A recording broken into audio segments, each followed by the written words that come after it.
Okay.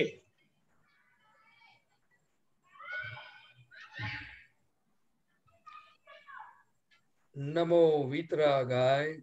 નમો વિતરાગાય. નમો અરિહંતાણમ. નમો અરિહંતાણમ. નમો સિદ્ધાણમ. નમો સિદ્ધાણમ. નમો આયરિયાણમ. નમો આયરિયાણમ. નમો ઉવજ્જાયાણમ. નમો ઉવજ્જાયાણમ. નમો લોય સૌવ સાહુણમ. નમો લોય સૌવ સાહુણમ. એશો પંચન મુક્કારો. એસો પંચન મુક્કારો. સૌવ પાવપણાશણો. સૌવ પાવકપણાશણો. મંગલાણમ ચ સૌવેશીમ. મંગલાણમ ચ સૌવેસીમ. પડમમ હવૈ મંગલમ. પડવમ હવૈ મંગલમ. ઓમ નમો ભગવતે વાસુદેવાય. ઓમ નમો ભગવતે વાસુદેવાય. ઓમ નમઃ શિવાય. ઓમ નમઃ શિવાય. જય સચ્ચિદાનંદ. જય સચ્ચિદાનંદ. જય સચ્ચિદાનંદ પ્રદીપ દાદા. જય સચ્ચિદાનંદ દીપક દાદા. જય સચ્ચિદાનંદ. જય સચ્ચિદાનંદ સર્વે મહાત્માઓ. આજે આપણે બીજું સેશન છે નવા લોકો માટે, અને આજે આપણે જાણીશું કે દાદા ભગવાનનો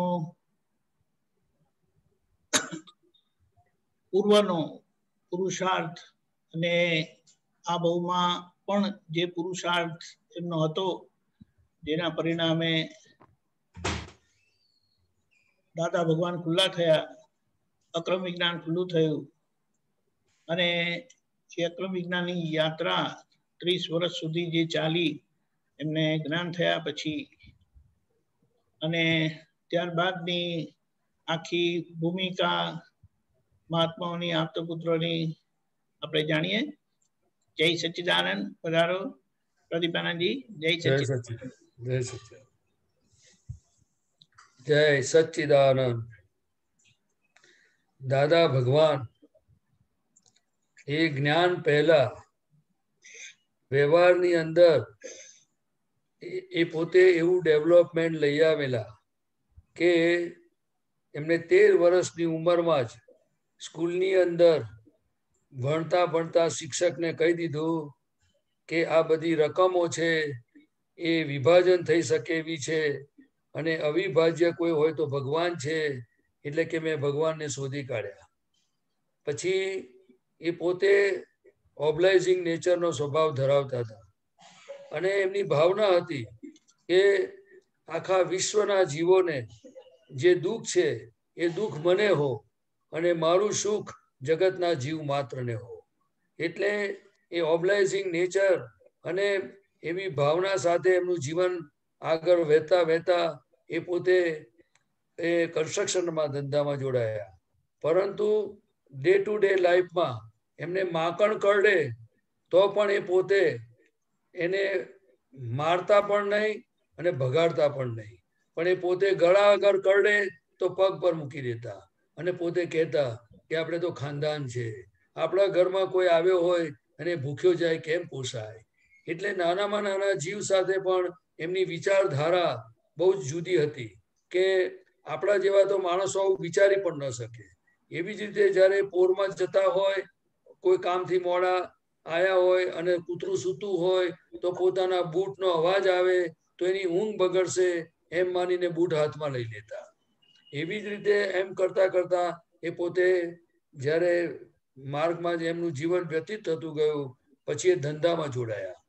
એમની વિચારધારામાં એમના જીવનમાં સૌથી એક જ ચીજ હતી કે એમનો અહંકાર બહુ ટોપ પરનો હતો. એટલે કે કોઈ અંબાલાલ ભાઈની જગ્યાએ અંબાલાલ બોલે ને તો એમને આખી રાત નીંદર ના આવે. અને બીજું એમનો પોતાનું એવું ડેવલપમેન્ટ લઈ આવેલા કે કોઈ પણ વસ્તુ એમની આંખ સામે બને તો તરત જ એનો સોલ્યુશન લાવી દેતા, અને એમનું વિઝન ફરી જ જતું કે આમાં શું હોઈ શકે. તો જ્યારે કન્સ્ટ્રક્શનનો ધંધો કરતા હતા ત્યારે પ્યોરિટીની તમને વાત કરું છું કે દાદાને ધંધામાં નુકસાન થયું, પણ છતાં એ પોતે કઈ વિચારધારા ધરાવતા હતા કે જો બિલ્ડિંગમાંથી હું સિમેન્ટ અને સળિયા કાઢી લઉં તો મારા શરીરમાંથી લોહી અને હાડકા કાઢી લે તો મારી શું દશા થાય. એટલે પોતે નક્કી કરેલું કે ભૂખ્યા મરીશું પણ ચોરીઓ નહીં કરીએ. આ દાદા ભગવાનનો જીવનના સિદ્ધાંત હતા. એવી જ રીતે જ્યારે એમની હીરાબા સાથેનો પ્રસંગ બન્યો તો હીરાબા સાથે પણ એ પોતે એમની વાઈફ હતા પણ જોવે એક પ્રસંગ બન્યો કે મારા સગાને ત્યાં આટલી વસ્તુ આપવાની છે અને દાદાએ કોઈ આપણે આટલી વસ્તુ આપીએ તો તરત જ હીરાબાને થોડું મનમાં ઓછું આવ્યું અને એટલું જ બોલ્યા કે તમારા મામાને સગાને ત્યાં આવું અને મારા સગાને ત્યાં આવું. ને તરત દાદાએ કહ્યું કે આ મારું તારું થાય એ મતભેદ પડે એ જીવન નહીં જોઈએ. એટલે આપણે એક જ ઘરમાં રહેવાનું અને મારું તારું કેમ હોય. એટલે તરત એ ફરી ગયા કે હું આમ નથી કહેતો પણ હું આપણે આવું કરીએ તો. એટલે પાછા હીરાબા કહેવા લાગ્યા કે તમે તો બહુ ભોળા છો. એટલે દાદાની પાસે એવા રિવોલ્યુશન હતા કે એ વ્યવહારમાં કેવી રીતે નીકળી જવું ને સોલ્યુશન લાવવું. બીજું કે એ પોતે એમને પોતે બહુ જ લોકોને હેલ્પ કરેલી. તમે એમનું જીવન જોશો સાંભળશો તો તમને ખ્યાલ આવશે કે દાદાએ બધાને કોઈને કોઈ આંટી ઘૂંટીમાં ફસાયા હોય તેને કેમ નીકળી જવું એ રસ્તો પણ એ બતાવતા. પોતાની પાસે જે પૈસા હતા એ લોકોને હેલ્પ કરતા પણ વ્યાજ નહોતા લેતા. અને છેલ્લે જ્યારે એમને ખબર પડી કે આ મારે હવે આ વેપાર નથી કરવો આપવા લેવાનો એટલે એમણે પોતે નક્કી કર્યું કે હવે જેને આપ્યા છે એની પાસે માંગવા જ નહીં જવાના. એટલે દાદાનું ઓબ્લાઇઝિંગ નેચર અને ખૂબ એ પોતે આત્મહેતુ માટે જીવવા માંગતા હતા. એટલે એમને જ્યારે દાખલા તેમને જેમ જેમ એમના જીવનના બધા પ્રસંગો બનતા ગયા તો એમણે નક્કી કર્યું કે મારે ખરેખર હું કોણ છું એ જ મને જાણવું છે. તો એ એમની ઉકાળેલું પાણી પણ પીતા, ચોવિહાર પણ કરતા, પછીથી ધંધાની અંદર પણ એ એવી રીતે લોકોની સાથે જીવતા હતા કે ક્યારેય પણ એમણે અનીતિની કોઈ વસ્તુ પેસવા દીધી નથી. અને પોતે બધી જ બાજુ ખાનદાન કેવા હોય તો કે આપતા પણ ઘસાય અને લેતા પણ ઘસાય. એટલે કેવી રીતે હોય તો દાદા કહેતા હતા કે આપીએ તો વધારે આપીએ અને અમે અમારા હકનું હોય છતાં એમાંથી ઓછું લઈએ. એટલે દાદા ભગવાનની આખી જીવન જીવવાની જે પદ્ધતિ હતી એ બહુ સમજવા જેવી છે, જાણવા જેવી છે, આપણા જીવનમાં ખૂબ કામ લાગે. એવી જ રીતે દાદા ભગવાનને એક વખત એમની હાજરીમાં જ્યારે એમને પોતે આ રીતે આરાધના કરતા હશે એમને વિચાર આવ્યો કે ખરેખર મને આત્મા પ્રાપ્ત કરવો છે પણ એ બધું લઈને જ આવેલા. એટલે 1958ની સાલમાં એ પોતે સુરતથી વડોદરા આવતા હતા વ્યારાથી. તો તે વખતે એમને બાકડા પર બેઠા હતા અને સમી સાંજે એમને બટ નેચરલ આ જ્ઞાન પ્રકાશ લાદ્યો. એ જ્ઞાન પ્રકાશ લાદ્યો એટલે એમને આ જગત શું છે, કોણ ચલાવે છે, પાપ શું છે, પુણ્ય શું છે, મુક્તિ શું છે, બંધન શું છે, એના રસ્તા શું છે છૂટવાના, બધું આખું એમના જ્ઞાનમાં ઝળકી ઉઠ્યું. પરંતુ જ્ઞાન થયું 360 ડિગ્રી પણ એમને 4 ડિગ્રી પછી કે છે એ પોતે કહેતા કે મને 4 ડિગ્રી પચ્યું નહીં આ કાળને આધારે. ખ્યાલ આવ્યો ને. અને બીજી એમની વાત બહુ જ એ જ્ઞાન પહેલા પણ સમજવા જેવી છે કે એ જ્યારે વડોદરાથી મુંબઈ જતા ધંધા અર્થે ત્યારે વડોદરાથી લોકો એમને મૂકી જાય અને પછી એ ટ્રેનમાં બેસે ને ટ્રેન ઉપડે એટલે દાદાના રિવોલ્યુશન તરત ફરી જાય તો કે વડોદરા છૂટી ગયું અને મુંબઈ આવ્યું નથી એટલે આ વચ્ચેનો કાળ છે એ આપણો મોક્ષ. આ જ્ઞાન પહેલાની સ્થિતિ હતી એમની. એટલે પોતે આ રીતે આત્મહેતુ માટે જીવતા હતા. અને એમને પોતે જ્યારે આ જ્ઞાન પ્રગટ થયું પછીથી બહુ સમજવા જેવું છે કે આપણને કશું પ્રાપ્ત થયું હોય તો આપણે અંદર એ કેટલું ડાયજેસ્ટ થાય એ તો પ્રશ્નાર્થક ચિહ્ન છે. પણ દાદા 4 વર્ષ સુધી એ પોતે બેસી રહ્યા. કેમ? કે એમનો અહંકાર જતો રહ્યો. એટલે કેવી રીતે કે મને જ્ઞાન થયું છે? આ બહુ સાયન્ટિફિક સમજવા જેવું છે. પછી કુદરતી રીતે એમને ભાવિ તીર્થંકર સાહેબ તરીકે જેમનું નામ છે એવા ચંદ્રકાંતભાઈ રણછોડભાઈ પટેલ એ દાદા ભગવાનને પાસે આવતા અને એમની સાથે કુદરતી રીતે વાર્તાલાપ થયો અને આ પહેલું જ્ઞાન પ્રાપ્ત કરનાર એ ચંદ્રકાંતભાઈ સાહેબ હતા. અને ત્યારથી એ અક્રમ વિજ્ઞાનનો દરવાજો ખુલ્લો થયો. પછી ધીરે ધીરે બધા એકબીજાને કહેતા કહેતીથી બધા મહાત્માઓ બધા ઓળખીતા આવે, મિત્રો આવે, એમ કરતા કરતા જ્ઞાનનો પ્રચાર થતો ગયો. હવે આ જ્ઞાન પ્રગટ થઈ ગયું પછી દાદા ખંભાત જતા. ખંભાતમાં વડવા કરીને એક તીર્થ છે, શ્રીમદ રાજચંદ્રજીનો આશ્રમ છે. તો ત્યાં નીચે ગભારામાં ઋષભદેવ ભગવાનની પ્રતિમાજી છે. તો દાદાજી ત્યાં ગયા અને પછી એમની સાથે મૂર્તિ એ ઋષભદેવ ભગવાન સાથે સાંકેતિક ભાષામાં બધી વાર્તાલાપ થયો. અને પછી એમણે કહ્યું કે ભાઈ મને આ જ્ઞાન પ્રગટ તો થયું છે, પરંતુ આ ક્રમિક માર્ગમાં જો હું આ વાત કરું છું તો લોકો પાવડા તપેલા મૂકીને તગારા મૂકીને નાસી જાય છે. તો હવે મને શું કરવાનું? તો કે જાઓ 2103 ની ટિકિટ છે, તો તમારે એમ કે આટલા જણને જ્ઞાન આપજો. પછી એ જ્ઞાનની શરૂઆતમાં ટિકિટો પૂરી થઈ ગઈ, એટલે એમના ભાગે સમથિંગ ટિકિટો આવી હતી. 7 તારીખે લગભગ 700 જેટલા. એટલે ફરી પાછા દાદા ખંભાત વડવામાં ગયા અને ઋષભદેવ ભગવાન સાથે ફરી પાછો એ સંયોગ આવ્યો. અને ત્યારે એમને કહ્યું કે ભગવાન, તમે તો એમ કે કોઈ મને એવું પાત્ર દેખાતું નથી કે આ જ્ઞાનને કોઈ લાયક હોય. તો ઋષભદેવ ભગવાનની માંથી એમને મેસેજ મળ્યો કે ભાઈ તમને જે ભેગો થાય એ જ પાત્ર છે, એટલે તમે કોઈની પાત્રતા જોશો નહીં, પણ તમે આ જ્ઞાન લૂંટાઈ રાખો. એટલે ત્યારથી પછી આ જ્ઞાન જે બી ભેગા થાય ત્યારે 50 જણ તે વખતે થાય, બધા થોડા થોડા કરીને, ત્યારે એ જ્ઞાન વિધિનો પ્રોગ્રામ થતો.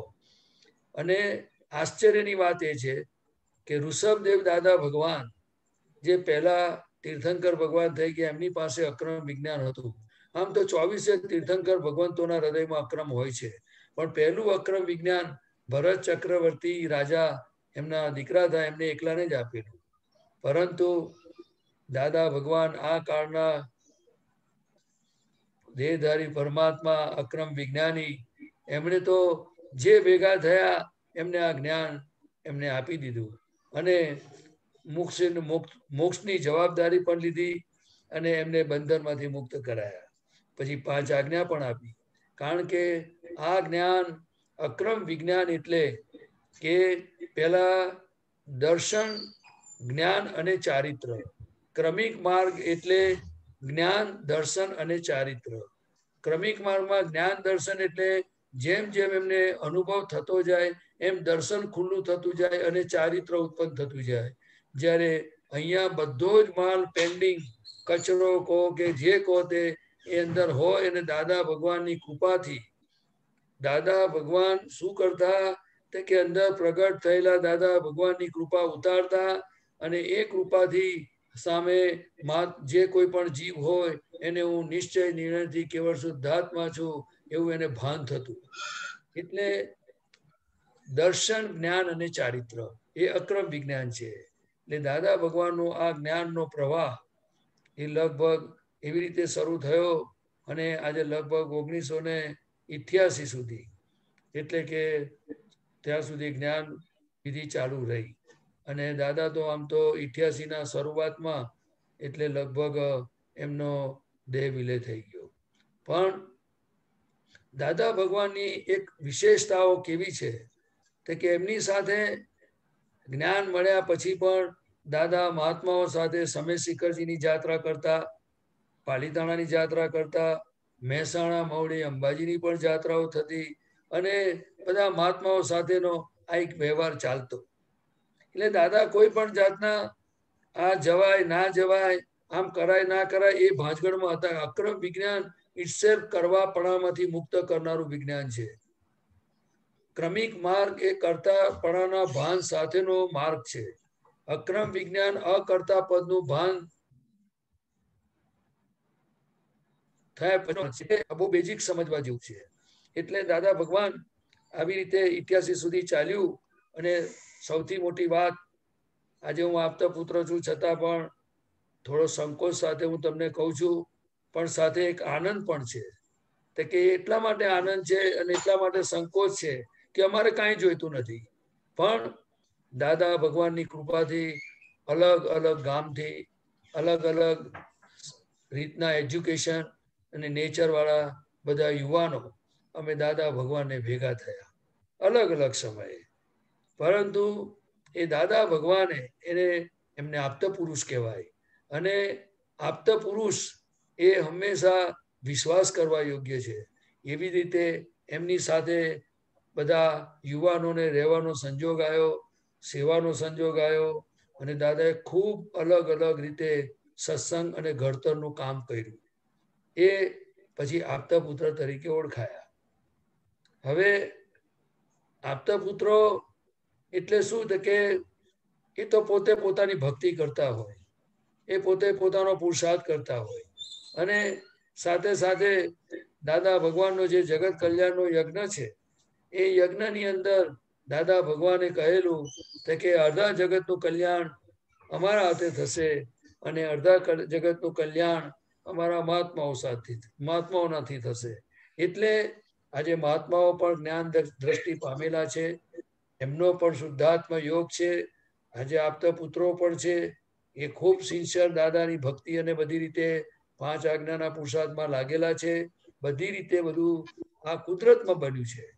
અને દાદા ભગવાન તો એટલે સુધી કહેતા કે અમારા આપતા પુત્રો એ અમારા કરણ છે, એટલે અમારે કંઈ જોઈતું નથી, પણ આ જસ્ટ તમારે જાણવા જેવું છે કે દાદા ભગવાનને આપતા પુત્રો પ્રત્યે ખૂબ કંઈક ને કંઈક એમની કૃપા અને વિશેષ એમને કૃપા વરસાવેલી છે.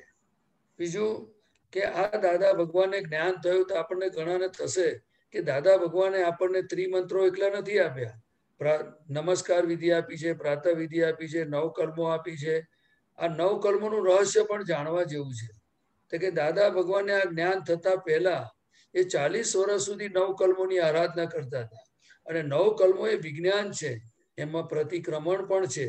પણ એ જ્યારે આપણને જેમ સમજાશે ત્યારે આપણને ખ્યાલ આવશે કે આપણને આ તમામ શાસ્ત્રોનો સાર રૂપે દાદા ભગવાન જગતના જીવોના કલ્યાણ માટે કેવી અદ્ભુત વસ્તુ મૂકી ગયા છે. સાથે સાથે ચરણ વિધિ પણ છે, સાથે સાથે શુદ્ધાત્માની પ્રાર્થના છે, અને જ્ઞાન પામવા માટેની પણ વિધિ છે, જ્ઞાન પામેલા માટેની પણ વિધિ છે, નિશ્ચય વ્યવહાર ચરણ વિધિ છે. એટલે એમાં આત્માના ગુણોની ભજના છે. એટલે આપણે બધા જેમણે પણ આ બધો યોગ પ્રાપ્ત થયો છે એ બહુ સમજવા જેવો છે કે દાદા ભગવાને આપણા કલ્યાણ માટે, જગતના કલ્યાણ માટે જે નમસ્કાર વિધિ છે, જાગ્રત પુરુષોની સાથે નમસ્કાર કરી અને આપણું કનેક્શન કરેલું છે. એમાં સૌ પ્રથમ છે નમો હરિહંતાણમ શ્રી સિમંદર સ્વામી પ્રભુ, કે જેમની પાસે આપણે જવાનું છે એવા સિમંદર સ્વામી ભગવાન સાથે આપણું અનુસંધાન કરાયું છે. બહુ સમજવા જેવું છે. જો દાદા ભગવાનને પોતાની કંઈ પણ વિશેષતા જોઈતી હોત, એ જો દેહમાં રહેતા હોત કે હું પોતે ભગવાન છું એવી એમની માન્યતા હોત, તો એ કદાચ સિમંદર સ્વામીની ઓળખાણ ના પડી શક્યા હોત. પરંતુ દાદા ભગવાનમાં બધી ક્લિયરિટી, ટ્રાન્સપરન્સી અને સ્પષ્ટતા છે. એ જ્યારે પોતે દાખલા તરીકે સત્સંગમાં આવતા ત્યારે બિલકુલ સમયની સાથે આવતા, અને સમય પૂરો થાય એટલે જય સચ્ચિદાનંદ કરતા. કારણ કે જે મહાત્માઓ એમના સત્સંગમાં આવતા, એમના વ્યવહારની વાત કરું છું, એમના પરિવારનો, એમના પોતાને ઘરે પહોંચવાનો, જમવાનો, એમની બધી જ પરિસ્થિતિઓનો ખ્યાલ રાખતા હતા. એટલે 6 થી 8નો સત્સંગ વડોદરામાં હોય કે જ્યાં કંઈ પણ સત્સંગ ગોઠવાતો હોય તો સમયની સાથે દાદા હાજર હોય, અને સમય પૂરો થાય એટલે દાદા જય સચ્ચિદાનંદ. ઘણી વખત સત્સંગમાં વાતો થતી.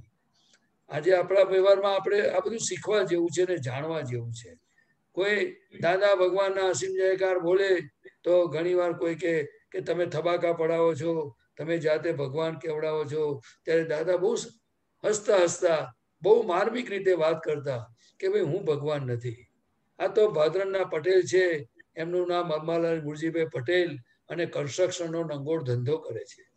પરંતુ જે દાદા ભગવાન ભાઈ પ્રગટ થયા છે, જે 14 લોકના નાથ છે, એને હું નમસ્કાર કરું છું. અને હું આ લોકોને પણ શીખવાડું છું કે એ દાદા ભગવાન તમારી મય છે. જો તમે પણ એને નમસ્કાર કરશો તો મારી 4 ડિગ્રી ખૂટે છે માટે હું બોલું છું, તમારી જેટલી ડિગ્રી ખૂટતી હોય તો તમે બોલો. હવે તમે મને કહો કે દાદા ભગવાન કેટલા ક્લિયર પુરુષ હતા. હવે સર્વજ્ઞની વાત આવે છે. ઘણા લોકો શાસ્ત્રોનો અભ્યાસ કરનાર એમની પાસે આવતા અને કહે કે ભરત ક્ષેત્રે હાલ વિચરતા સર્વજ્ઞ શ્રી દાદા ભગવાનને નિશ્ચયથી અત્યંત ભક્તિપૂર્વક નમસ્કાર કરું છું. તો દાદા ભગવાન ને પૂછતા કે તમે સર્વજ્ઞ કેમ કેવડાવો છો? ત્યારે દાદા પોતે કહેતા કે ભાઈ હું સર્વજ્ઞ થયો નથી, પણ હું સર્વજ્ઞ થવાના કારણો સેવું છું. જેમ આપણે બધા મહાત્માઓ આજે જે પુરુષાર્થ કરીએ છીએ, જે કે હું શુદ્ધાત્મા છું, આપણે 5 આજ્ઞા પાડીએ છીએ, તે શું છે? તો કે આપણી કેવળ જ્ઞાનના અંશો ખુલ્લા થતા જાય અને આપણે દાદા ભગવાન જેવું સુખ આપણને અનુભવમાં આવે. એટલા માટે આપણે આ બધી વસ્તુની આરાધના કરતા હોઈએ છીએ.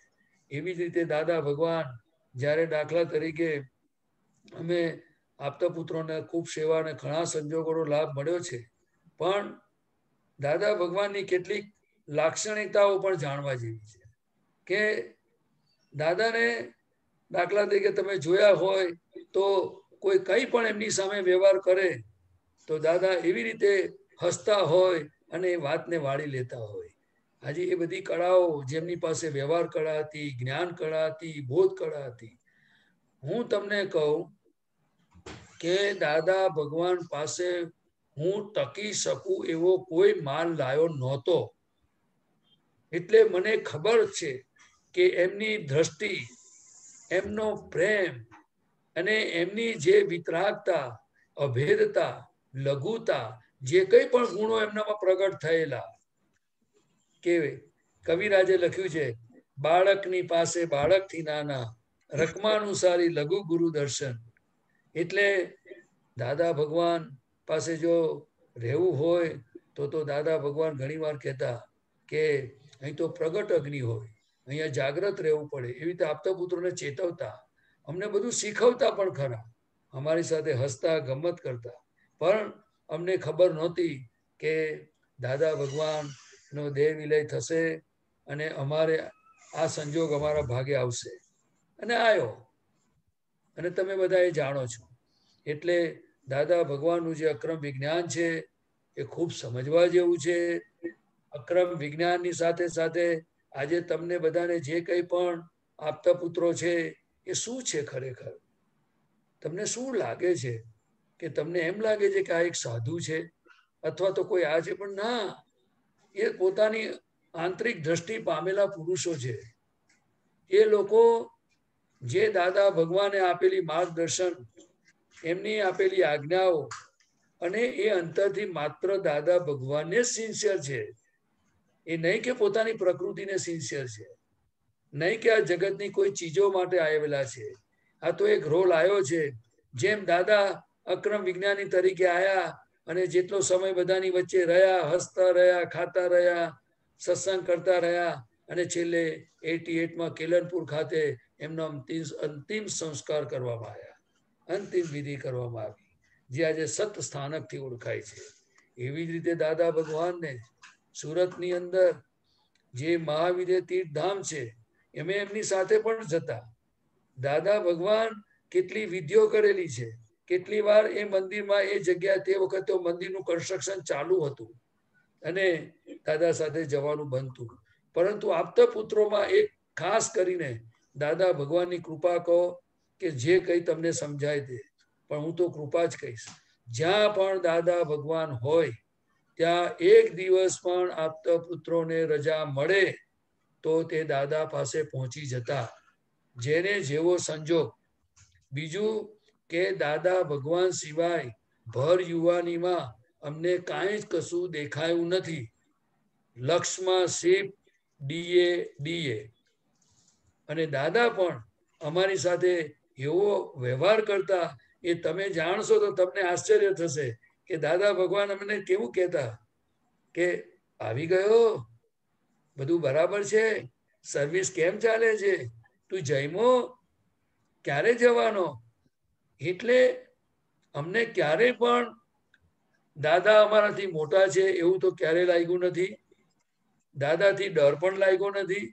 પરંતુ હા, એક વસ્તુ બનતી હતી કે અમે જો કોઈ ભૂલ કરીને આયા હોય તો દાદાની સામે આંખ મિલાઈ નહોતા શકતા.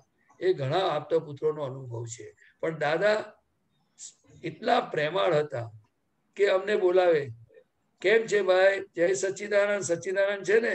વિધિ કરી, પછી બધી વાત કરી અને દાદા વિધિ કરાવતા અને જ્યારે માથે હાથ મૂકતા ત્યારે એટલી બધી ઠંડક લાગતી. એટલે આ પ્રેમ સ્વરૂપ દાદા ભગવાન સજીવન પ્રેમ મૂર્તિ, એટલે કેવળ પ્રેમની મૂર્તિ હતા એ દાદા ભગવાન. અને એ જ આ દાદા ભગવાનનું અક્રમ વિજ્ઞાન આપણે બધા ઝૂમ ઉપર આપતવાણી દ્વારા અથવા તો અક્રમ વિજ્ઞાન દ્વારા કેસેટો દ્વારા આપણે બધો લાભ લઈએ છીએ. એટલે દાદા ભગવાનની તો જેટલી વાતો કરીએ એટલી ઓછી છે. બીજી તમને દાદા ભગવાનની એક વાત કહું કે દાદા ભગવાન એ કેવા હતા તે કે વાઘની ડુંગરી પર વ્યારાની અંદર જંગલમાં જઈને પોતાને મરણનો ભય છે કે નહીં એ પણ એ પોતે તપાસ કરતા. સમજાય? આપણે તો કેવું હોય કે કશું સાંભળ્યું હોય ને તો આપણે તો દરવાજા જ બંધ કરી નાખીએ. પણ દાદા ભગવાન એ પોતે પ્યોર હોવાથી એ ખુમારી વાળા હતા. એમનું વિઝન એવું હતું કે મને હજુ પણ ભય રહ્યો છે કે નહીં એ ચેક કરતા હતા. એટલે આપણે દાદા ભગવાનની જીવનમાંથી ઘણું બધું શીખવા જેવું છે. અને હું તો એટલે સુધી કહીશ કે આ 9 કલમો પછી આ વિધિઓ બધી આપી છે અને જે આપતા પુત્રોની જે દાદા ભગવાને ઘડતર કર્યું છે. એટલે આપણે એવું નથી કહેતા કે ભાઈ આજે મહાત્માઓનો દ્રષ્ટિ પ્રાપ્ત કરેલા મહાત્માઓ પણ છે, એમનો પણ ખૂબ કલ્યાણની ભાવના છે, એ પણ પુરુષાર્થ માંડી રહ્યા છે. આજે આપતા પુત્રો પણ પુરુષાર્થ માંડી રહ્યા છે. આજે આપણો જય સચ્ચિદાનંદ સંઘ છે. એટલે દાદાનું કાર્ય તો બધું કલ્યાણનું ઇનડિરેક્ટ ચાલી જ રહ્યું છે. પરંતુ આજે જે તમને બધાને જે આપતા પુત્રો દાખલા તરીકે જે દાદા ભગવાન કહેતા કે અમારી ભાઈ અહીંયા કોઈ ગાદી કોઈ પૂછેલું કે દાદા કેવું છે આ તમારા બધા તમારા પછી શું એમ?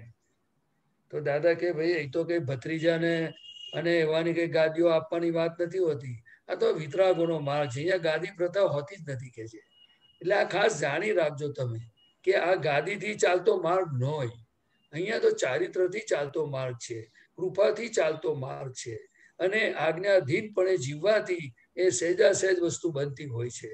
એટલે આજે જે તમને બધાને આ અહીંયા સમર્પણ વિધિનો જે યોગ પ્રાપ્ત થયો છે, એટલે હું તો એટલું જ કહીશ કે બધા મહાત્માઓની દાદાની કલ્યાણની ભાવના, મહાત્માઓનો આજે અંદર શુદ્ધાત્મા એટલે પરમાત્મા યોગ એમનો પણ દિવસે દિવસે આગળ વધી રહ્યો છે. આપતા પુત્રો પણ પુરુષાર્થ માંડી રહ્યા છે. એટલે જેને જેને આ બધા યોગ પ્રાપ્ત થયા છે તો એટલું જ હું તો સમજાય છે મને કે આપણે પોતે એવો પુરુષાર્થ માંડીએ કે જેથી આ દાખલે તમને સમર્પણ વિધિનો યોગ આવ્યો છે, પછીથી તમને જે કંઈ વિજ્ઞાન પ્રાપ્ત થયું છે, જે સમજણ પ્રાપ્ત થઈ છે, એમાં સિમંદર સ્વામી ભગવાનનું અનુસંધાન પ્રાપ્ત થયું છે. તો તમે તમારા જીવનમાં ભલે તમે કોઈક સિન્સિયરલી અમુક વસ્તુ બને ના બને, પરંતુ તમે આપતા પુત્રોનો ટચ રાખજો, સત્સંગના ટચમાં રહેજો અને બધી એક એક વાતને વૈજ્ઞાનિક દાદા ભગવાનની જે રીત છે એ બધી સમજતા જજો. કારણ કે આ વિજ્ઞાન હોવાથી આમાં કરવાપણું નથી હોતું, પણ જેટલી તમારી સમજણ આપણી ડેવલપ થતી જશે અને તેમ તેમાં ભક્તિ કરતા જઈશું, આજ્ઞા સમજતા જઈશું, પછી દાદાની બધી વાતો જેમ જેમ પકડાતી જશે તો જ આપણને એની અનુભૂતિ થશે. અને જો તમને ક્લિયર કટ કહું કે આજે રહીને કાલે પણ મહાવીર ભગવાન પણ સિમંદર સ્વામી માટે કહી ગયા છે. દાદા ભગવાને પણ સિમંદર સ્વામી ભગવાન સાથે અનુસંધાન કરાયું છે. અનુસંધાન બહુ સમજવા જેવી ચીજ છે.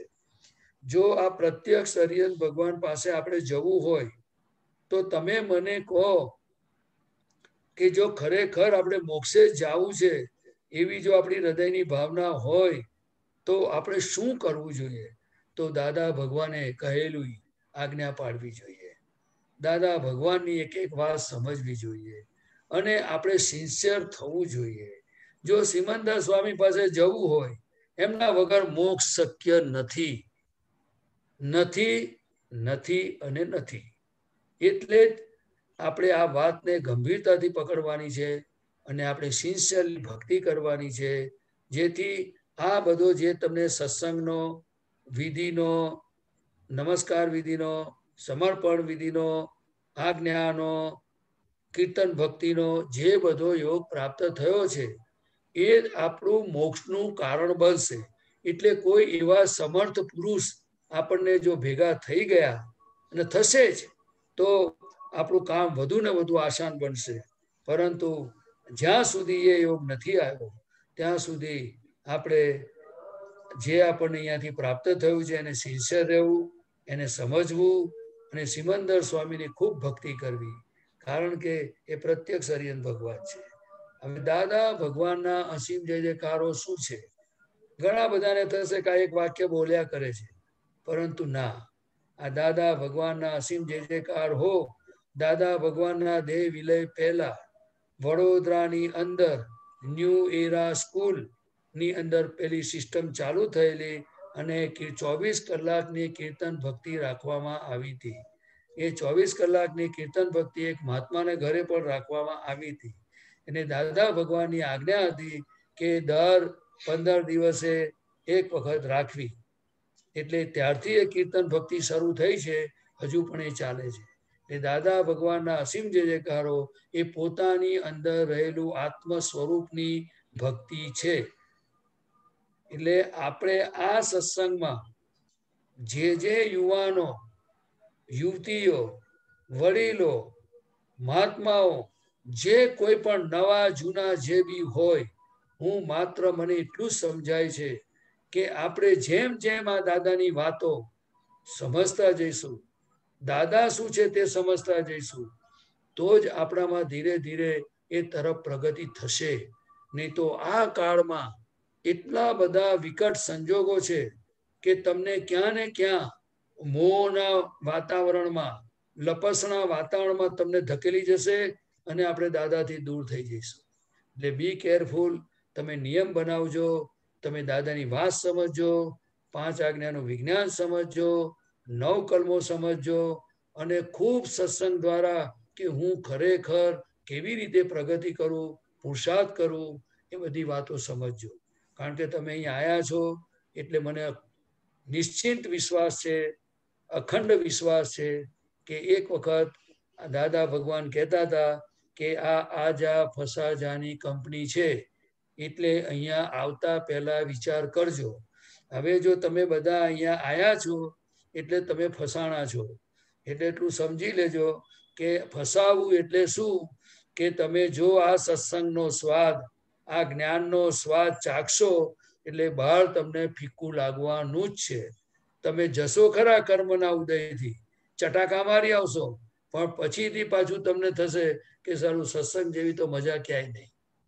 ખ્યાલ આવ્યો ને? એટલે તમને આવું અદ્ભુત વસ્તુ પ્રાપ્ત થઈ છે.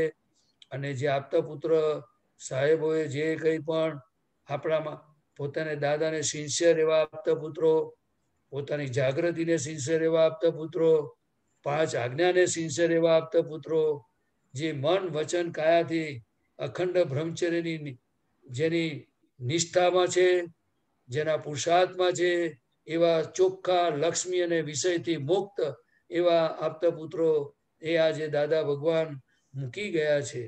તો હું તો એટલું જ કહીશ કે બહારના વ્યવહારથી કદાચ તમને ભાવ ઓછો બી આવી શકે, કારણ કે બહારના પૂઠિયા કોઈનું હૃદય ઠારે એવા મને દેખાતા નથી. એટલે મારી વાત કરું છું કે પ્રદીપ આનંદજીનું જીવન એ કોઈનું હૃદય ઠારે એવું નથી.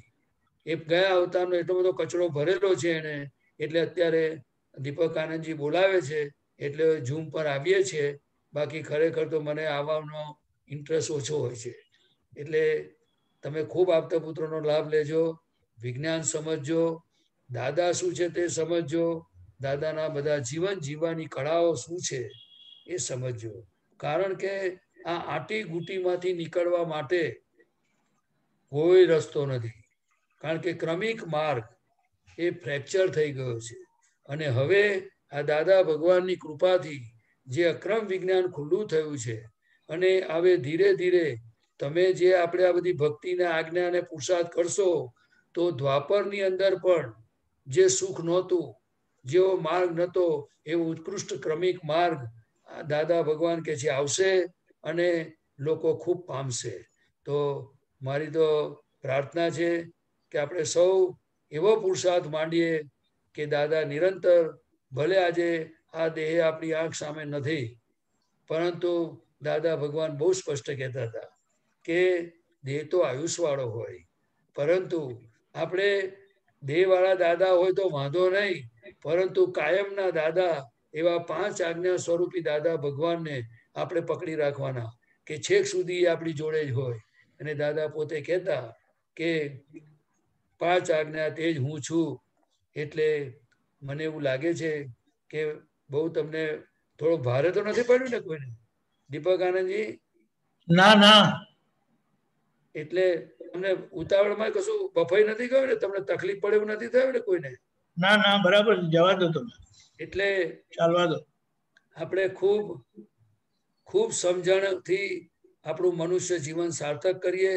કારણ કે જુઓ, દાદા ભગવાનની સાથેના અમારા પ્રસંગોની પણ વચ્ચે વચ્ચે વાત કરતો જઈશ કે મહાવીર ભગવાન, અમે આપતા પુત્રોની હું વિશેષતા માટે નથી કહેતો, પરંતુ દાદા ભગવાને અમને દાદા માટે ખૂબ રાગ, બધા આપતા પુત્રોને, મહાત્માઓને પણ, પરંતુ આપતા પુત્રોને વધુ નજીક રહેવા મળેલું. તો મહાવીર ભગવાનનો જ્યારે અંતિમ સમય આવ્યો ત્યારે મેં એવું સાંભળ્યું છે કે ગૌતમ સ્વામી એમની ખૂબ નજીકના શિષ્ય હતા, તો એમને દૂર મોકલી આપ્યા. અને પછી જ્યારે એમનો દેહ વિલયના સમાચાર મળ્યા ત્યારે ખૂબ દુઃખી થઈ ગયા.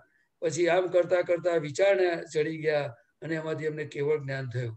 એટલે દાદા ભગવાને જ્યારે પણ એમને એક્સિડન્ટ થયો અને એમના છેલ્લા સંજોગો હશે, પણ અમને તો એવું જ કહેતા હતા કે અમે 125 વર્ષ રહેવાના છે. પણ દાદાએ છેલ્લા સમયથી આપતા પુત્રોને નીચે બેસી રહેવાનું, દાદા ઉપર આરામ કરતા હોય અને જ્યારે સમય થાય ત્યારે બધા લાઈન બંધ, આપતા પુત્રો દર્શન જ કરવાના, વિધિ પણ નહીં. હવે તમે વિચાર કરો કે દાદા ભગવાને આપતા પુત્રોને ડિરેક્ટ ઇનડિરેક્ટ એમની આંખો તમે જોયું હોય, એમનું મુખારવિંદ જોયું હોય, પરંતુ અમને એક જ વસ્તુ કે દાદા બોલાવે એટલે જવાનું, નહીં તો અમે દાદાને છોડીએ નહીં. બપોરિયામાં પણ સૂતા હોય તો રૂમમાં ઘૂસી જઈએ, પરંતુ એ સમયે કુદરતી એવું બન્યું કે દાદા બોલાવે ત્યારે જ અમે જતા હતા. એટલે દાદાએ એમના દેહ પ્રત્યેની પણ મમતા છોડાઈ દીધી હોય એવું મને લાગે છે. અને 5 આજ્ઞા સ્વરૂપી દાદા ભગવાનને સિન્સિયર રહેવું એવો મેસેજ કદાચ મને લાગે છે કે આપ્યો હોવો જ જોઈએ. એટલે હું તો એટલું કહીશ કે તમે આપતા પુત્રોને વચ્ચે પણ મેં કોઈ વાર સત્સંગમાં વાત કરી હતી કે જેવી રીતે તમે કપડાં નીચોવો છો એવી રીતે આપતા પુત્રોને હું વખાણ નથી કરતો, હજુ ફરી ફરી કહું છું કે તમને જેટલું મળે એટલો પુરુષાર્થનો માર્ગ, દાદા વિશેની ભક્તિ, કંઈ પણ તમારે જાણવું હોય, સમજવું હોય તો એમની આંખ સામે જેટલી ચીજો બનેલી છે એ બધી તમને લાઈવ દાદાની વાતો કરશે. એટલે એમના તો જો તમે એમને નહીં પૂછો કે નહીં મળો તો હું નથી માનતો કે એમને કઈ ખોટ આવવાની છે.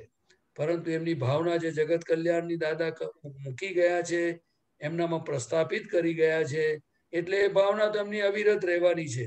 પરંતુ પુણ્યનું બંધી પુણ્ય ગો, કારણ કે આ કાળમાં હોટલો ભેગી થશે, પૈસા ભેગા થશે, પરદેશ ભેગો થશે, ગાડીઓ ભેગી થશે, બધી જગતની સુખ સાહેબી અને તે અંતે વિનાશી છે એ તમને ભેગી થશે. પરંતુ પોતાના સ્વરૂપમાં સ્થિર થવું, મોક્ષ માર્ગે આગળ વધવું, કાયમના સુખની અનુભૂતિ કરવી, એનો રસ્તો, એનો પુરુષાર્થ, એની સમજણ જો મેળવવી હશે તો મને એવું લાગે છે કે દાદા ભગવાનના મહાત્માઓ અને એમાં જે દાદાનો કળશ, જે મેં ના કહ્યું કે આપતા પુત્રો મારા કરણ છે, તો તમે આપતા પુત્રોનો જો તમારું હૃદય માને તો લાભ લેજો. બાકી આ નામ કાઢવાની જગ્યા નથી, પણ આ કામ કાઢવાની જગ્યા છે એવું દાદા ભગવાન કહેતા હતા. એટલે પોતાનું કામ કાઢવું હોય તો પછી જો તમને સમજાય કે આપણે બીમાર હોઈએ અને હાર્ટ સ્પેશિયાલિસ્ટ કોઈ ડોક્ટર હોય તો પછી એ ગમે તેવો દાઢી કર્યા વગરનો હોય, પછી કાર્યો હોય, દેખાવમાં કદરૂપો હોય, છતાંય પણ આપણે એનું રૂપ રંગ જોતા નથી. પરંતુ આપણે આપણી ટ્રીટમેન્ટ સાથે કનેક્શન હોય છે. એટલે હું તમને કહું છું કે પાક્કા સ્વાર્થી બનવાની ખૂબ જરૂર છે. એવી થાપ ક્યારે ન ખાશો કે જેથી કરીને આપણું પોતાનું મોક્ષ માર્ગનો જે અને વ્યવહારમાં જે પ્રગતિ કરવાની એમાં આપણે કાચા પડી જઈએ. એટલે માત્ર ને માત્ર સ્વાર્થી બનજો, બાકીનું મૂકજો બાજુ પર. સ્વાર્થી એટલે સ્વ એટલે આત્માના અર્થે આપણે જે કંઈ પણ જાણવું હોય, પુરુષાર્થ કરવો હોય, એ બધી વાતો એ દાદા ભગવાનના આપતપુત્રો પાસેથી, મહાત્માઓ પાસેથી તમને જ્યાં તમારું હૃદય ઠરે ત્યાંથી લાભ લેતા રહેજો અને ખૂબ પુરુષાર્થ માણજો. દાદા ભગવાનની તમને વચ્ચે બીજી પણ વાત કરું કે દાદા ભગવાન એ પોતે બહુ સિન્સિયર પુરુષ હતા. એ તમને અમે જ્યારે મામાની પોળમાં જ્યારે ઘણા લોકો આપણા મહાત્માઓ આવે કે અહીંયા દાદા ભગવાન ક્યાં રહે છે, આમ તે કઈ વાતચીત થતી, ત્યારે તે આજુબાજુવાળા ઘણા કહેતા કે તમે તો આજે જ જાણ્યું, અમે તો જાણીએ છીએ કે તો ભગવાન જેવા જ છે. કેટલા લોકો ભગવાન જેવા છે બોલ્યા, પણ ભગવાન છે બોલી શક્યા નહીં. તમને સમજાય છે ને? એટલે આ કાળનું એક એવું પણ 11મું આશ્ચર્ય અક્રમ વિજ્ઞાન છે. એવી રીતે આ કર્મોની એવી પણ એક બધી આશ્ચર્યતા છે કે ભગવાન ઓળખાતા હોય છતાં પણ ઓળખાય નહીં. અને નજીક રહેવું તો બહુ મુશ્કેલ છે. કારણ કે જો દ્રષ્ટિ ના હોય તો તમને પ્રકૃતિ જ દેખાશે. શું દેખાય? અને એ પ્રકૃતિ દેખાય એટલે સમજી લેવાનું કે એ માર ખાયા વગર રહેશે નહીં. એટલે હંમેશા આપણને જે દ્રષ્ટિ પ્રાપ્ત થઈ છે એ નવા બધા યુવાનો અને યુવતીઓને હું ખાસ કહીશ કે બધું પાકું કરવાનું. શું કરવાનું? સમજાય છે ને? એટલે જો આપણે પાકા થઈ ગયા છે એમ માનશો તો અટકી જશે ગાડી. પરંતુ દિવસે દિવસે આપણી જે જીવન જીવવામાં આપણને પરિવર્તન આવવું જ જોઈએ. એટલે પરિવર્તન શેના આધારે આવે છે? તો કે આ સત્સંગમાં આવવાથી, આ વિધિઓ કરવાથી, આ બધું વિજ્ઞાનની સમજણથી આપણા જીવનમાં કયું પરિવર્તન પહેલા આવે છે? તો કે પહેલા આપણને આપણી ભૂલ દેખાય છે. કંઈ પણ ખોટું થાય તો પહેલા અંદર ખટકારો થાય છે. અરે રે, આ ના હોવું જોઈએ. ત્યાંથી એની શરૂઆત થાય છે. પછી ધીરે ધીરે એના પ્રતિક્રમણ થાય, પુરુષાર્થ થાય અને પછીથી એ ભૂલો ઓછી થતી જાય. પહેલા દિવસમાં 1-2 ભૂલ દેખાય, પછી દિવસમાં 5-10 દેખાય, પછી દિવસે દિવસે જેમ જેમ ચોખ્ખું થતું જશે એમ પોતાની ભૂલો વધુ ને વધુ દેખાતી જશે. એટલે આ બધી વાતો, આ સત્સંગ અને જ્ઞાન સમર્પણ વિધિ, આ જે કંઈ પણ બધું આપણને આપતપુત્રો દ્વારા દાદા ભગવાનની કૃપાથી બધું જે પ્રાપ્ત થયું છે, એટલે હું તો એટલું જ કહીશ કે પૂરેપૂરો લાભ ઉઠાવવો. જુઓ, હું પર્સનલી વાત કરું છું કે દાદા ભગવાનને જોયા પણ જ્ઞાની તરીકે જોયા નથી. દાદા ભગવાનને ભગવાન તરીકે મેં જોયા નથી. કારણ કે કોઈ અણસાર જ નથી આવ્યો. પણ એમનો પ્રેમ, એમનું મુક્ત હાસ્ય, એમનો ખટપટ, એમનો વ્યવહાર એટલું બધું આકર્ષિત હતું કે એની અંદર ફક્ત 2 શબ્દ દાદા, બસ એ જ દેખાયા કરતું. બાકી કાંઈ વિચાર આવતો નહીં. એટલે આવા દાદા ભગવાન, આ કળી કાળના સર્વજ્ઞ દાદા ભગવાન અને 80,000 વર્ષ સુધી દાદા ભગવાન મહાબળેશ્વર ની હોટલમાં એક વખત સત્સંગ રાખેલો. અમે બધા આપતપુત્રો ગયેલા અને તે વખતે ત્યાં દાદાના સત્સંગમાં વાત નીકળેલી, આ છેલ્લું અજવાળું છે. શું છે છેલ્લું અજવાળું? એટલે શું? તે કે આ જે પ્રગટેલા દીવડા છે, આપણે સમજી શકીએ છીએ કે કોઈ દીવો પ્રગટ હોય તો તમે 100 દીવડા સળગાઈ શકો કે નહીં? લાખ પણ પ્રગટાવી શકો. એવી જ રીતે અત્યારે દાદા ભગવાનના મહાત્માઓ અને આપતપુત્રો આખો સંઘ અને પ્રગટ દીવા સ્વરૂપે છે. તો આપણે આપણો પોતાનો પુરુષાર્થ માંડીએ, આપણે ભક્તિ કરીએ, જે કંઈ પણ આપણને બધું માર્ગદર્શન મળ્યું છે તેને બરાબર સમજી લેવું અને આપણને જ્યાં જ્યાં સુધી સમાધાન ના થાય ત્યાં સમજવા કોશિશ કરજો અને તમારા રિયલ પ્રશ્નોને પૂછજો. રિયલ પ્રશ્ન એટલે કે હું અહીંયાથી દાખલા તરીકે આપણે ડોક્ટર પાસે જઈએ તો આપણે શું કહીએ કે મને માથું દુખે છે અને ચક્કર આવે છે અને વોમિટિંગ જેવું થાય છે તો એની દવા માંગીએ. પણ આપણે એવું પૂછીએ કે મને ઢીચણ દુખે તો શું કરવાનું, મને કાલે સવારે કમરમાં દુખાવો થાય તો મને શું કરવાનું, એની કઈ દવા લેવાની, કદાચ મને કોરોના થઈ જાય તો કઈ દવા લેવાની, આપણે એવું પૂછાય? ડોક્ટર પાસે શું પૂછીએ? એટલે આ દાદા ભગવાન તો કેવા હતા કે ગમે તે રીતે, કારણ કે એમને આખું પાતાળ ખુલ્લું થઈ ગયેલું, એટલે કે 360 ડિગ્રી ભગવાન પ્રગટ થઈ ગયેલા, એટલે ગમે ત્યાંથી પણ મૂળ ટ્રેક પર લાવી દેતા હતા. એટલે આપણે બધા મહાત્માઓ આયુષ્ય ટૂંકું છે, સમય ઓછો છે અને જંજાળ લાંબી છે, એ બધો કચરો સાફ કરી અને આપણે પોતે જેમ બને એમ પુરુષાર્થ કરી અને દાદા જેવું સુખ અનુભવવાનું છે. આપણું પોતાનું સુખ આપણીમાં રહેલું છે, એ સુખનો સ્વાદ ચાખવાનો છે. એટલે આપણે કોઈક સિસ્ટમ સમજીએ. વ્યવહારને હટાવવાનું દાદા ભગવાને કહ્યું નથી, પરંતુ વ્યવહારને સામેથી ઊભો કરવાનો પણ કહ્યું નથી. દાદા ભગવાને ફાયદો આવે તેનો સમભાવે નિકાલ કરવાનું કહ્યું છે.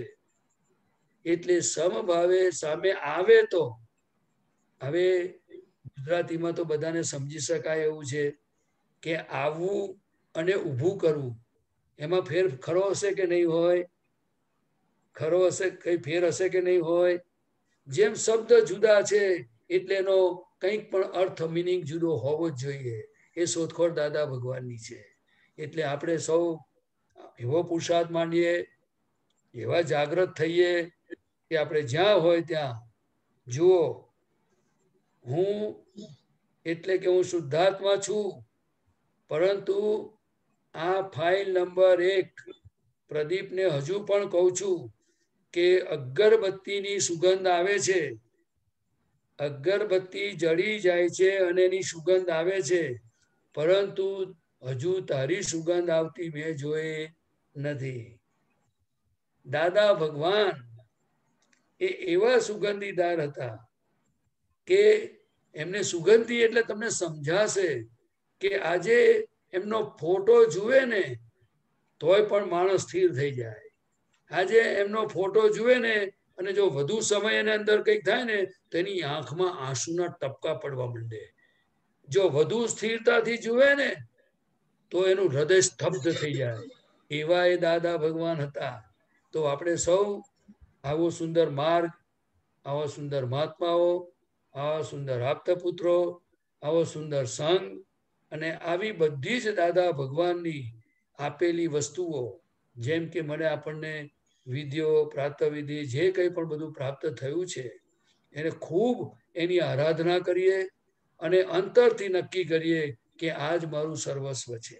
જો ક્રમિક માર્ગના કૃપાળુ દેવ શ્રીમદ રાજચંદ્રજી કહેતા હતા કે જ્ઞાની પુરુષ એ જ મારો આત્મા છે.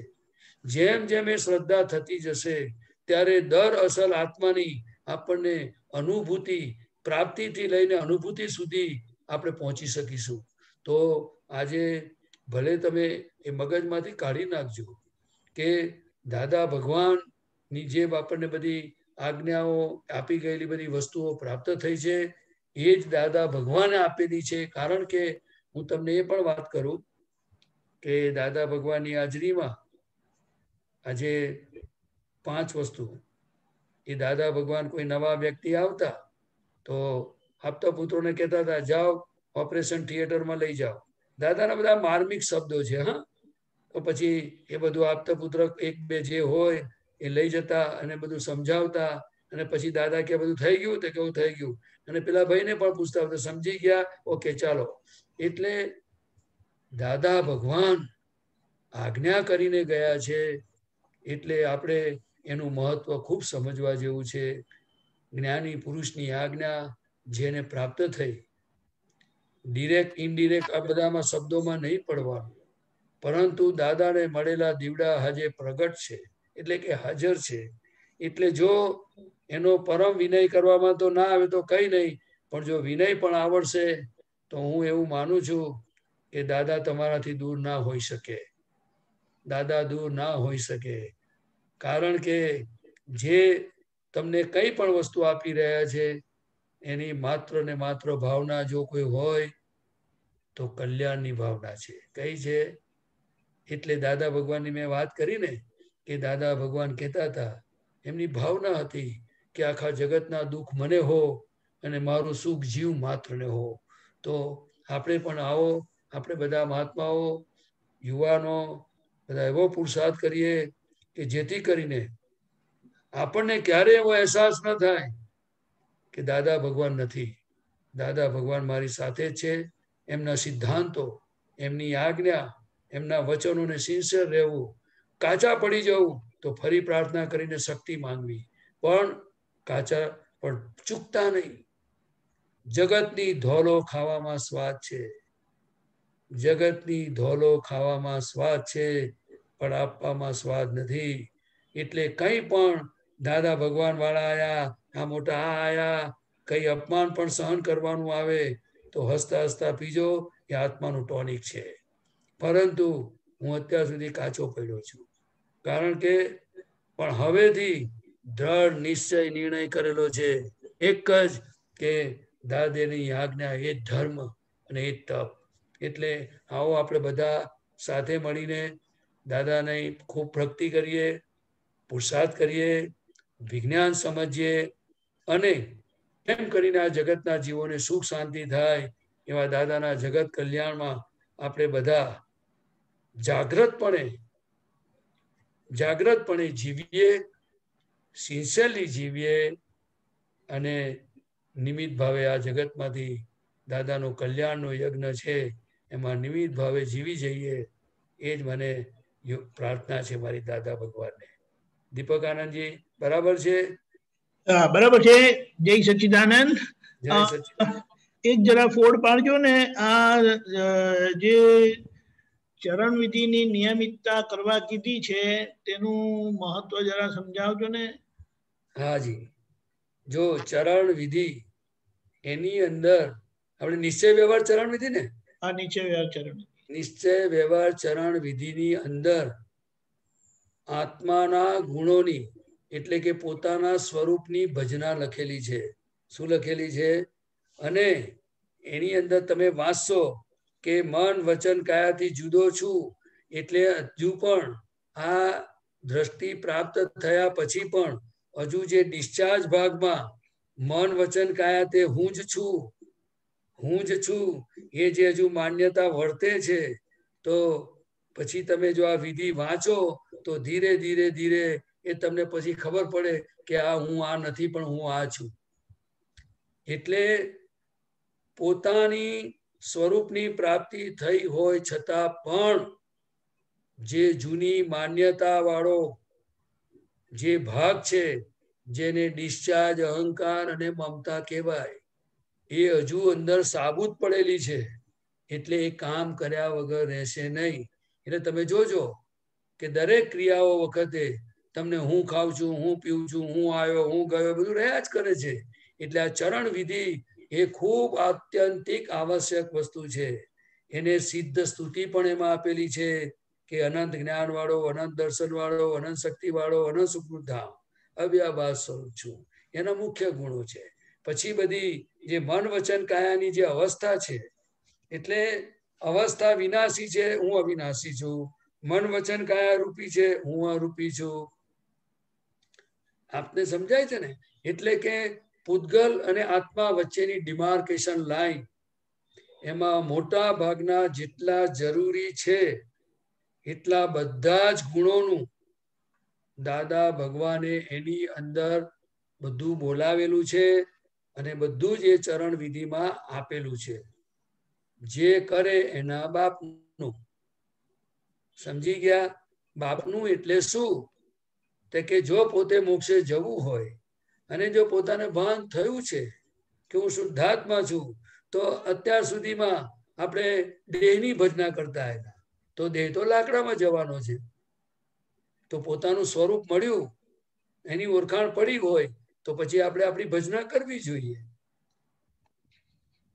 હવે ફોર્સફુલી તો કેવી રીતે કહી શકું, પરંતુ આ 10 લાખ વર્ષની અંદર 24 તીર્થંકર ભગવાન તો થઈ ગયા, એની સિસ્ટમ મને ખબર નથી, પરંતુ મહાવીર સ્વામી ભગવાન ગયા પછી આ 10 લાખ વર્ષે આખું ભેદ વિજ્ઞાન ખુલ્લું થયેલું છે. અને એ દાદા ભગવાને આપણને સમજી શકાય એવી સરળ આપણી લોક ભાષામાં, ગામઠી ભાષામાં મૂકેલું છે. એ આ વિજ્ઞાન છે, સ્વરૂપની ભજના પણ છે, જ્ઞાની પુરુષનો અનુભવ પણ છે. મુખ્યમાં મુખ્ય હોય તો અનુભવ છે દાદાનો, કારણ કે આ વિધિ શબ્દો શાસ્ત્રોમાંથી ગોતીને બનાવેલી નથી. આ બટ નેચરલ એમના ચારિત્રમાં હતી, એ જ વિધિ છે. આ જેને જેટલું ફિટ થાય કામ કરજો. કામ કાઢવું એ પોતાનો હક છે. પછી જો બુદ્ધિ મન એ આપણી પર ચડી બે અને એની વાતોમાં આવવું હોય, તો પછી આપણાથી કાંઈ ન કહેવાય. એટલે દાદા ભગવાને કહ્યું કે you are whole and sole responsible for your self. એટલે આપણે જાણી જવાનું દાદા એ બધું આપી ગયા છે, અને આજે આપણને બધું ઉપલબ્ધ છે સત્સંગમાં. એટલે હું તો એટલું જ જાણું કે જો આપણને ખબર હોય કે ભલે આપણે જીવતા છીએ, પણ આપણી આંખ સામે તો કોક તો ગુજરી ગયું જોયું હશે ને, તો આપણને ખબર પડે ને કે ભાઈ આ દેહને સળગાવી દીધો અને કશું લઈને ગયા નહીં, તો એક દિવસ આપણો પણ આવશે એવું ખબર પડે કે ન પડે? તો તારણ આપણે બોધ એમાંથી લઈ લેવાનો. તો આપણી જોડે શું આવશે? તો કે પોતાની ભક્તિ, સારા અને ખોટા કરેલા કર્મો. અને અત્યારે તો જો આવું જ્ઞાન મળ્યું હોય, આવી દ્રષ્ટિ મળી હોય, તો એટલું બધું એની પાછળ લાગી જવું જોઈએ કે ફરી વાર આ જેલમાં આવવું નથી. 9 month જેલ, સમજાય છે? 9 month જેલ, એ આ જેલમાં ફરી આવવું નથી. કારણ કે એના દુઃખ હજુ આપણને દેખાયા નથી, એ દુઃખ આપણને સમજાયા નથી. પરંતુ કઈ વાંધો નહીં, નિશ્ચય વ્યવહાર ચરણ વિધિ બોલવાનું નિશ્ચય કરજો, કારણ કે પોતાની ભજના છે. બીજું તો હવે તમને શું કહો, બોલો દીપક, અને આટલું ચાલશે?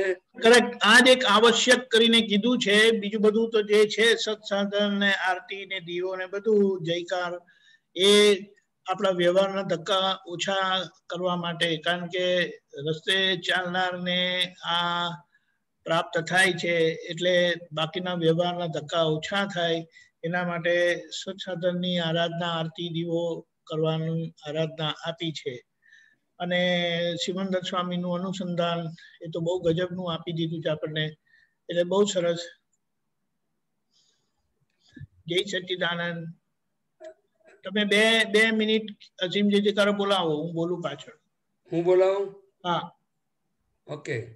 અને આ બધાને કહેજો કે આપણે જે અસીમ જયકાર બોલાવીએ છીએ એ અંદર 360 પ્રગટ થયેલા એ દાદા ભગવાનને લક્ષમાં રાખીએ છીએ, અને પછી આપણી અંદર એ દાદા ભગવાન પ્રગટ થાય માટે એ પ્રગટ અને પ્રત્યક્ષની ભક્તિ કરી રહ્યા છીએ. બરાબર?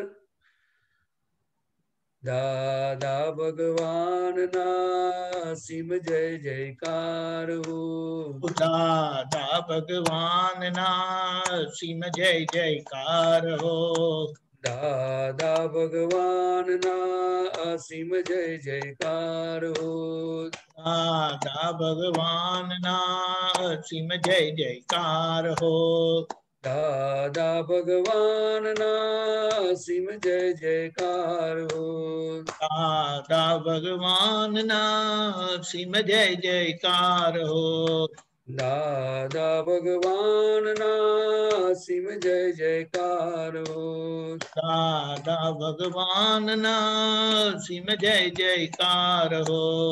દાદા ભગવાન ના સિમ જય જયકાર હો દાદા ભગવાન ના અસીમ જય જયકાર હો દાદા ભગવાન ના સિમ જય જયકાર હો દાદા ભગવાન ના અસીમ જય જયકાર હો દાદા ભગવાન ના સિમ જય જયકાર હો દાદા ભગવાન ના અસીમ જય જયકાર હો દાદા ભગવાન ના સિમ જય જયકાર હો દાદા ભગવાન ના અસીમ જય જયકાર હો જય સચ્ચિદાનંદ જય સચ્ચિદાનંદ ત્રિમંત્ર બોલાવજો હું ફોલો કરીશ નમો વિતરાગાય નમો વિતરાગાય નમો અરિહંતાણમ નમો અરિહંતાણમ નમો સિદ્ધાણમ નમો સિદ્ધાણમ